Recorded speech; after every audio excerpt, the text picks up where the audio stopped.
So let's talk about what I call case 2 of partial fraction decomposition. And this is when you have repeated linear factors. So again, you're still trying to integrate a rational expression where the denominator has a higher power than the numerator and the denominator factors, but there is a repeated factor. But all of your factors are still linear, so you're not going to have any sort of like x squareds kind of in the bottom.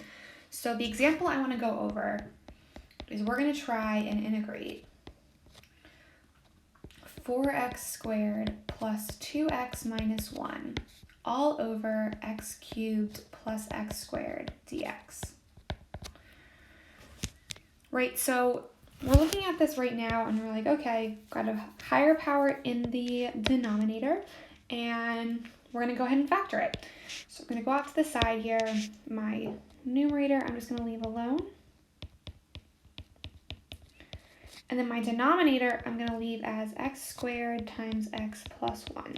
And you might already be thinking like, yo, she said there was no quadratic factors, right? It was all supposed to be linear factors, and I see an x squared.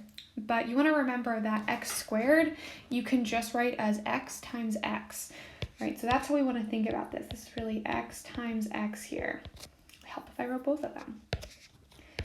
So the tricky part about repeated linear factors is that we actually need to build up. So whatever your exponent is on your repeated factor, you're going to need to build up for each of the exponents. So I have a repeated exponent of 2.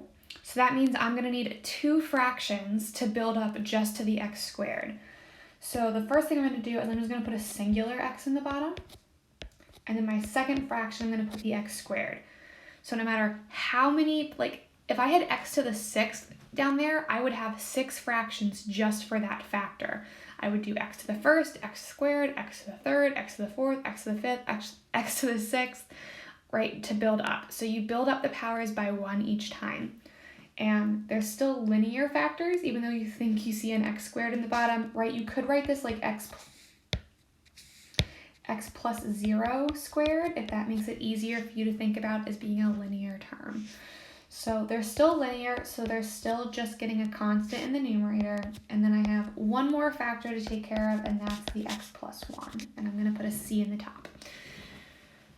So if it helps for you to think of it as x plus 0 being squared, so that way you can see it's a linear factor versus a quadratic factor, you can always rewrite it like that because the 0 doesn't matter.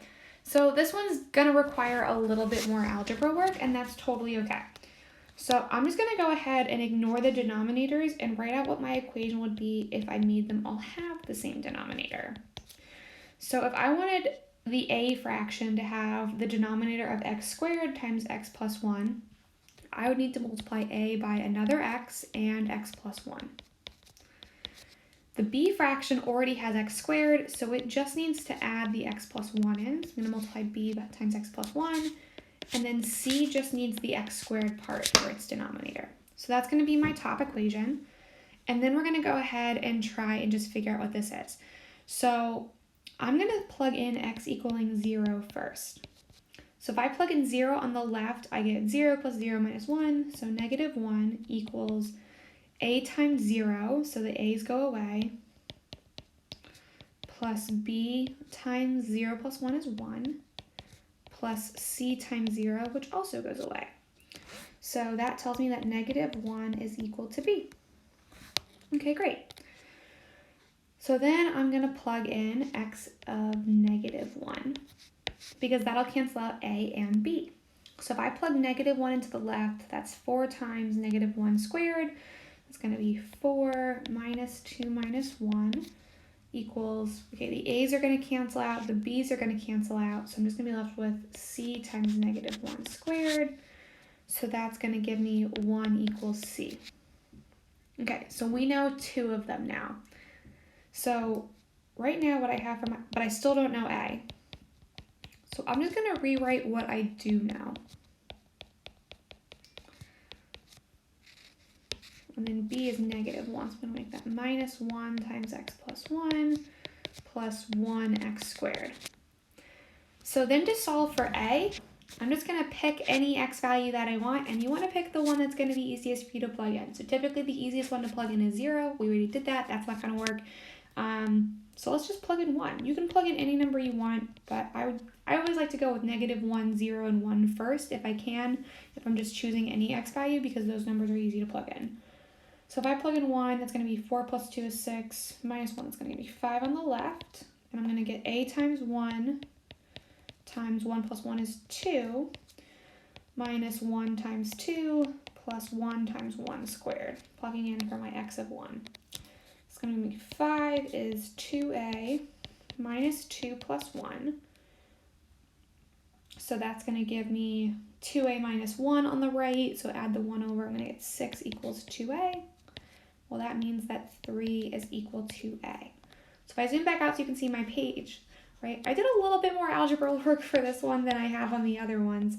And that's okay, right? We love algebra. Algebra is the building blocks of calculus. So now I'm going to go back over to my original integral, and I'm going to rewrite it using this. So a is my first fraction, so I'm going to get 3 over x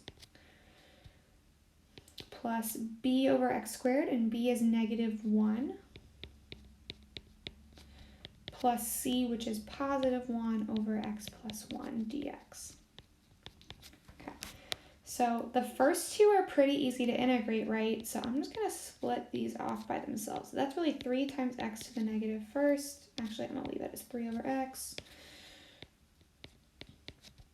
minus x to the negative second dx. Okay. I split off that last one because technically you need to use substitution for the last one because you have a group in the denominator, but if we make the u equal to x plus 1, du is just equal to dx, so I don't really have to worry about it. So this is going to give me 3 times the natural log of the absolute value of x minus x to the negative first divided by its new exponent plus the natural log of the absolute value of x plus 1, all plus c. That's going to give me 3 natural log of x plus 1 over x plus the natural log of x plus 1 plus c. And I haven't really talked about this in the other video, but you can always use your natural log rules if you want to kind of condense your answer, right? This is a fine answer, but I'm just thinking in terms of a multiple choice answer, they might condense them. So if you want to condense it, right, you can always condense using your log properties.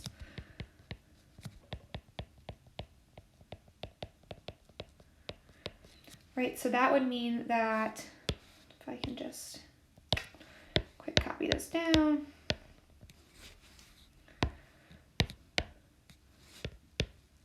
Right, your exponent goes to the inside. So this becomes the natural log of x cubed, and I'm going to move the other natural log to be next to it. Just rearrange it. And then remember when you're when you're adding between natural logs, you can multiply their arguments together. So this is actually the natural log of x to the 4th plus x cubed plus 1 over x plus c. So just kind of wanted to go through that in case you're looking at a multiple choice problem and you can't figure out how in the world they got those answers.